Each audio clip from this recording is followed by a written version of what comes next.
શું માત્ર ભગવાન શિવનું સ્મરણ કરવાથી જીવનના પાપો દૂર થઈ શકે? શું એકાગ્ર ભક્તિથી ભગવાન શિવ સ્વયં પ્રસન્ન થાય છે? શિવ પુરાણના પંચમ અધ્યાયમાં સૂતજી મહર્ષિઓને એક એવો દિવ્ય ઉપદેશ આપે છે જે દરેક ભક્તના જીવનમાં પ્રકાશ લાવી શકે છે. ચાલો જાણીએ શિવ પુરાણના પંચમ અધ્યાયનો સાર. ઓમ નમઃ શિવાય. ભાગ 1. ઋષિઓની જિજ્ઞાસા. નૈમિષારણ્યના પવિત્ર વનમાં અનેક મહર્ષિઓ મહાયજ્ઞ કરી રહ્યા હતા. તેઓ સૂતજી મહારાજ પાસે બેઠા હતા અને ભગવાન શિવના મહિમાની કથા સાંભળી રહ્યા હતા. પ્રથમ 4 અધ્યાયોમાં ભગવાન શિવના પરમ તત્વ, તેમના મહિમા અને પુરાણના મહત્વ વિશે જાણ્યા પછી ઋષિઓના મનમાં એક મહત્વનો પ્રશ્ન ઊભો થયો. તેઓ વિનમ્રતાથી પૂછે છે, હે સૂતજી, કલિયુગમાં સામાન્ય મનુષ્ય માટે ભગવાન શિવની કૃપા મેળવવાનો સૌથી સરળ માર્ગ કયો છે? સૂતજી સ્મિત સાથે કહે છે, હે મહર્ષિઓ, ભગવાન શિવ આશુતોષ છે. તેઓ પોતાના ભક્તોના ભાવથી તરત જ પ્રસન્ન થાય છે. ભાગ 2. ભક્તિનું સાચું સ્વરૂપ. સૂતજી સમજાવે છે કે ભગવાન શિવને ભવ્ય મંદિરો કે કિંમતી ચઢાવવાની જરૂર નથી.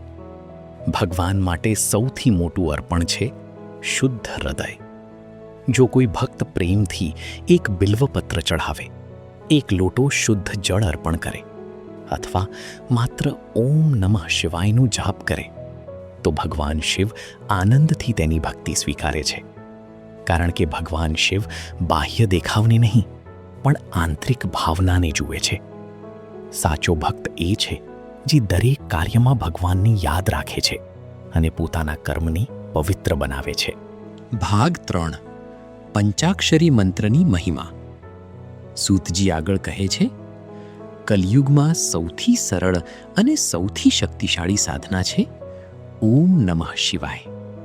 આ પંચાક્ષરી મંત્ર માત્ર શબ્દો નથી. આ મંત્ર આત્માને પરમાત્મા સાથે જોડે છે. જે વ્યક્તિ દરરોજ ભક્તિપૂર્વક આ મંત્રનો જાપ કરે છે તેના મનમાંથી ભય દૂર થાય છે, ક્રોધ ઓછો થાય છે, અહંકાર ઓગળી જાય છે અને જીવનમાં શાંતિનો અનુભવ થાય છે. ભગવાન શિવ પોતાના નામના સ્મરણથી જ ભક્તોની રક્ષા કરે છે. ભાગ 4. સાચા શિવ ભક્તના લક્ષણો.